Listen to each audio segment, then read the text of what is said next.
Hi viewers, welcome to our channel. Present మనతో పాటు దాము బాలాజీ గారు సీనియర్ జర్నలిస్ట్ వారితో ఒకసారి మాట్లాడదాం.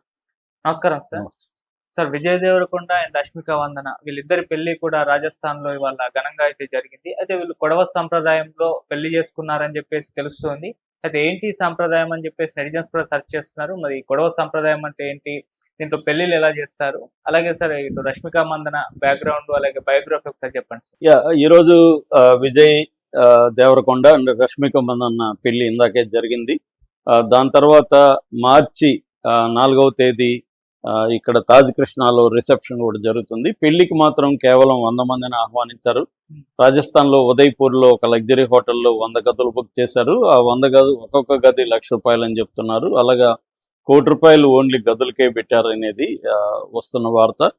సో ఈ విజయ్ దేవరకొండకి 36 ఏళ్ళు, ఈ అమ్మాయికి 29 ఏళ్ళు, 7 ఏళ్ళు వీళ్ళిద్దరికి గ్యాప్ ఉంది.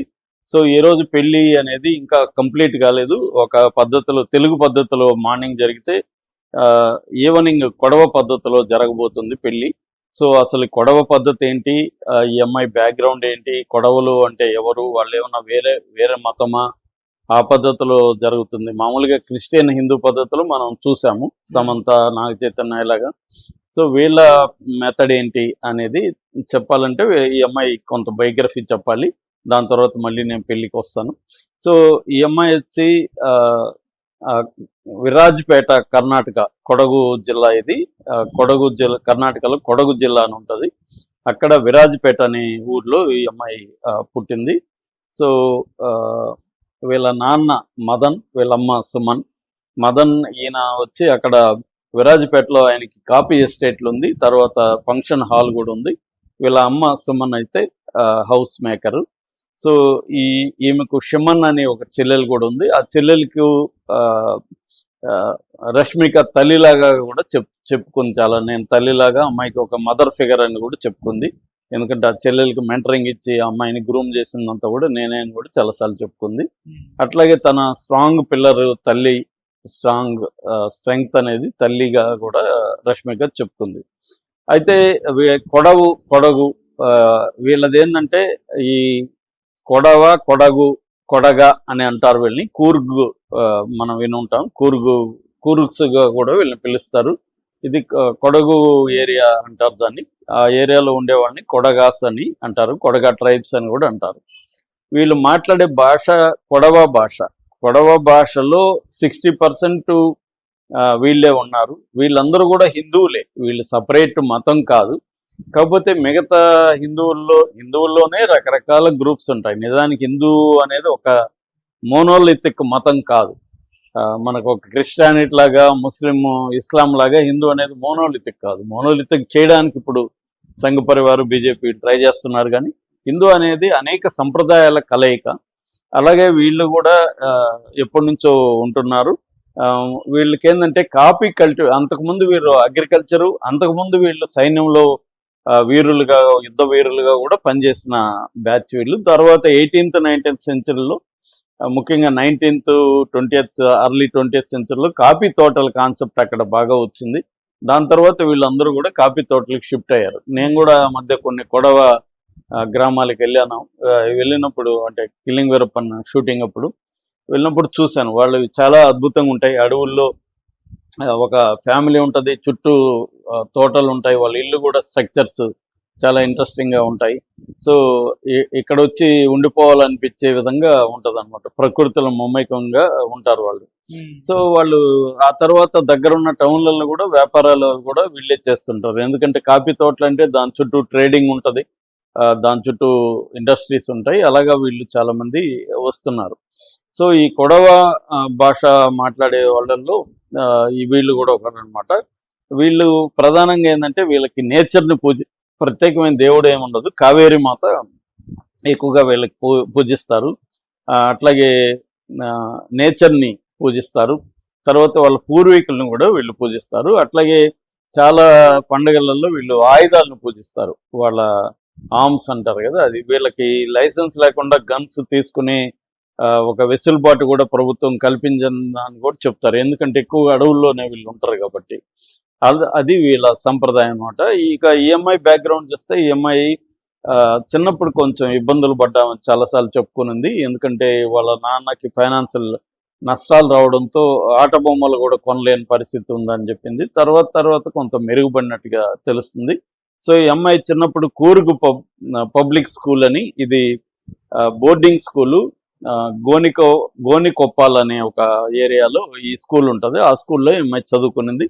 దాని తర్వాత బెంగళూరు వచ్చింది. బెంగళూరులో MS Ramaiah college of arts and sciences and commerce ఉంటుంది. ఆ కాలేజీలో ఈ అమ్మాయి సైకాలజీ, జర్నలిజం, ఇంగ్లీష్ ఈ 3 సబ్జెక్టులు ఉన్న డిగ్రీ చేసింది. ఆ డిగ్రీ చేస్తున్నప్పుడే ఈ అమ్మాయి కొంత మోడలింగ్ ఫీల్డ్తో ఎక్స్పోజ్ అవుతుంది. ఆ క్రమంలో 2014లో టైమ్స్ ఆఫ్ ఇండియా వాళ్ళు ఈ అమ్మాయికి clean and clear face award ఇచ్చారనమాట.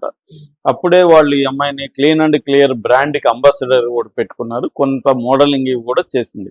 ఈ నేపథ్యంలో ఈ మోడలింగ్ ఎక్స్పోజ్ అయ్యేసరికి ఈమె సినిమా ఛాన్సులు వచ్చాయి. కానీ ఈమె ఇంట్లో వాళ్ళది కన్వెన్షనల్ ఫ్యామిలీ, చాలా ట్రెడిషనల్గా ఉంటారు. అందువల్ల ఇంట్లో వాళ్ళు ఒప్పుకోరు అని చెప్పి ఈ అమ్మాయి కూడా ఇంట్రెస్ట్ చూపించలేదు. కానీ వాళ్ళ ప్రొఫెసర్ బాగా ఎంకరేజ్ చేస్తాడని చెప్తున్నారు. సినిమాల్లో నువ్వు బాగా రాణిస్తావు, నీకు మంచి టాలెంట్ ఉంది, నువ్వు ఎందుకు ఆ ఛాన్స్ను వదులుకుంటావు అని చెప్పితే ఆ అమ్మాయి 2016లో కిరుకు పార్టీ అనే సినిమాకి, మన రిషబ్ శెట్టి దానికి డైరెక్టరు, రక్షిత్ శెట్టి హీరో, ఆ సినిమాలో సెకండ్ హీరోయిన్గా ఈ అమ్మాయి సైన్ చేసింది. సైన్ చేసిన తర్వాత ఇంట్లో వాళ్ళకి చెప్పింది, ఇలా నేను సైన్ చేశాను మా ప్రొఫెసర్ చెప్పారంటే వాళ్ళు కూడా ముందు సందేహించారు. ఎందుకంటే ఈ అమ్మాయికి ఒక ప్రాబ్లం ఉంది. ఈ బోర్డింగ్ స్కూల్లో చదువుకునేటప్పుడు ఈ అమ్మాయి కమ్యూనికేషన్లో పెద్దగా వెనకబాటుతనం ఉందన్నమాట. ఈ అమ్మాయికి సరిగ్గా కమ్యూనికేట్ చేయలేని పరిస్థితి ఉంది. అట్లాగే ఇతర విద్యార్థులతో సరిగా కలిసేది కాదనమాట. అటువంటి లక్షణాలు ఉంది కదా ఈ అమ్మాయిలు. ఈ అమ్మాయి ఎలా సినిమా రంగంలో షైన్ అవుతుందని వాళ్ళ ఇంట్లో వాళ్ళు భయపడ్డారు. బట్ ఈ అమ్మాయి కన్విన్స్ అయింది. అది చిన్నప్పుడు ఉంది కానీ నేను ఇప్పుడు మారాను, నేను డెవలప్ చేసుకుంటున్నాను అది ఇది అని చెప్పింది. దాంతో వాళ్ళు కూడా కన్విన్స్ అయ్యారు. అలాగా ఈ అమ్మాయి కిరుకు పార్టీలో చేసింది 2016లో. సో ఆ సినిమాలో ఈ అమ్మాయికి మంచి పేరు వచ్చింది. సెకండ్ హీరోయిన్ దాంట్లో యంగ్ హీరోయిన్ ఉంటుంది అనమాట. సో ఆ సినిమా అప్పుడే రక్షిత్ శెట్టికి అమ్మాయికి మధ్య లవ్ అఫేర్ కూడా స్టార్ట్ అయింది. దాంతో పెద్దవాళ్ళకి చెప్పి 2017 జూలై 3న నిశ్చితార్థం కూడా చేసుకున్నారు. అయితే వాళ్ళిద్దరి మధ్య మళ్ళీ విభేదాలు వచ్చాయి. దాంతో కంపాటబిలిటీ ఇష్యూలు అని చెప్పి సెప్టెంబర్ 2018లో, అంటే విత్ ఇన్ 1 ఇయర్లోనే వాళ్ళు విడిపోయారు. నిశ్చితార్థాన్ని క్యాన్సిల్ చేసుకున్నారు. దాని తర్వాత ఈ అమ్మాయి కన్నడలో చాలా సినిమాలు చేసింది. కిరిక్ పార్టీ, దాని తర్వాత ఆంజనేయ పుత్ర, చమక్, ఈ సినిమాలన్నీ కన్నడలో చేసింది. దాని తర్వాత తెలుగుకి షిఫ్ట్ అయింది. తెలుగులో చెలోతో 2018లో చెలో సినిమాతో ఇక్కడికి వచ్చింది. దాని తర్వాత గీత గోవిందం, తర్వాత డియర్ కామ్రేడ్, ఈ 2 సినిమాల, అంటే గీత గోవిందంలోనే వీళ్ళిద్దరు కొంత దగ్గర అయ్యారు. డియర్ కామ్రేడ్ నాటికి ఫుల్గా లవ్లో పడ్డారని చెప్తారు. సో సరిలేరు నీకెవరు, భీష్మ, పుష్ప, సీతారామం, వారిస్ అని తమిళ సినిమా చేసింది, యానిమల్ చేసింది, లేటెస్ట్గా గర్ల్ ఫ్రెండ్ చేసింది. సో అలాగే కెరీర్లో కూడా ఈ అమ్మాయి అన్ని భాషల్లో చేయడం, హిందీలో కూడా యానిమల్తో వెరీ పాపులర్ కావడం, పుష్ప యానిమల్తో, అలాగా నేషనల్ క్రష్గా మారిపోయింది. సో ఇవన్నీ జరుగుతున్న అమ్మాయి కెరీర్ పై స్థాయికి వెళ్తుంది. విజయ్ దేవరకొండ కెరీర్ ఏమో ఫ్లాట్గా ఉంది, పైకి వెళ్ళట్లేదు, మరి కిందికి కూడా రావట్లేదు, అలాగే ఫ్లాట్కి వెళ్తుంది. ఈ నేపథ్యంలో వీరు మాత్రం స్టడీగా, అంటే చాలామంది ప్రేమించుకుంటారు మళ్ళీ విడిపోతారు. ఈ అమ్మాయి కూడా అలాగే జరిగింది ఫస్ట్లో. కానీ వీళ్ళిద్దరు రిలేషన్షిప్ స్టడీగా కంటిన్యూ అవుతుంది. పెళ్లితో ముడిపెడదామని డిసైడ్ అయ్యారు. మొన్న అక్టోబర్లో ఎంగేజ్మెంట్ కూడా సింపుల్గా చేసుకున్నారు. దాని తర్వాత ఇప్పుడు పెళ్లి చేసుకున్నారు. సో ఇదేంటంటే ముందే వాళ్ళ తల్లిదండ్రి సుమన్ అండ్ మదన్ ఇద్దరు కూడా ఒక కండిషన్ పెట్టారు. మా పద్ధతిలో, సంప్రదాయం పద్ధతిలో మాకు పెళ్లి అవసరం, ఎందుకంటే పెళ్లి అనేది కొడవ, దీంట్లో చాలా ఇంపార్టెంట్. సో కాబట్టి మీ పద్ధతులు మీరు చేసుకోండి, మా పద్ధతులు మేము కూడా చేస్తామని వాళ్ళు ముందుగానే చెప్పారు. విజయ్ దేవరకొండ ఫ్యామిలీ కూడా ఒప్పుకున్నారు. వాళ్ళ పద్ధతి ఏంటంటే మనలాగా పురోహితులు వీళ్ళు గ్రాండ్గా ఉండదు. వాళ్ళు జనరల్గా ఏంటంటే వాళ్ళ పద్ధతి మంగళ అంటారు పెళ్లిని. వాళ్ళు మంగళసూత్రానికి, పూజా సామాగ్రికి, ఆయుధాలకి, ఈ 3టికి ఎక్కువ ఇంపార్టెన్స్ ఇస్తారు. కావేరి మాతను పూజిస్తారు. పెళ్లి కొడుకు బ్లాక్ డ్రెస్ వేసుకుంటాడు, కోటుగా అనేది తలపాగా ఉంటుంది. దాని తర్వాత కత్తులు పట్టుకొని ఆయుధాలు కానీ కత్తులు కానీ ధరించి పోయి అరటి చెట్లని నరకడం అనేది ఒకటి ఉంటుంది అనమాట. అట్లాగే వాళ్ళకి మద్యం మాంసం కూడా పెళ్లిలో వాళ్ళు అలో చేస్తారు. చాలాసార్లు అమ్మాయి చెప్పింది కూడా, మేము పెళ్ళిళ్ళు మంచి ఎంజాయ్ చేస్తాం, పంది మాంసం వైన్ నేను తీసుకుంటాను అన్నట్టుగా కూడా అమ్మాయి చెప్పింది. సో ఇప్పుడు కూడా అవన్నీ కూడా ఈవినింగ్ మ్యారేజ్లో అవన్నీ అలో చేస్తారు అనమాట. అంటే ఈ మధ్యకాలంలో మనకి డిఫరెంట్ మ్యారేజ్ స్టైల్స్ అనేవి ఎవాల్వ్ అయినాయి. మనం ఇప్పుడు కూడా నిజానికి తెలుగు సంప్రదాయం అనేది కూడా ఏమీ లేదు. సంగీత్, హల్దీ ఇవన్నీ కూడా నార్త్ ఇండియా నుంచి అడాప్ట్ చేసేసుకున్నారు. ఎందుకంటే డబ్బున్న ఒక సెక్షన్ ఏంటంటే వాళ్ళకి పెళ్ళిళ్ళు అనేవి పాత పద్ధతిలో 10 రోజులు 5 రోజులు మినిమం 5 రోజులు ఇప్పుడు చేసుకుంటున్నారు. సంగీత్ అంటారు, హల్దీ అంటారు, ఇంకొకటి అంటారు.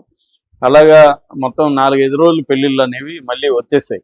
ఇదేంటంటే డబ్బు ఉంది, ప్రదర్శించవచ్చు, మీడియా ఉంది, వీడియోస్ ఉన్నాయి, సరదాగా ఎంజాయ్ చేద్దాం అన్న ఒక యాంగిల్లోకి పెళ్ళిని కూడా ఒక సెలబ్రేట్ ఉన్న యాంగిల్లోకి వచ్చేసారు.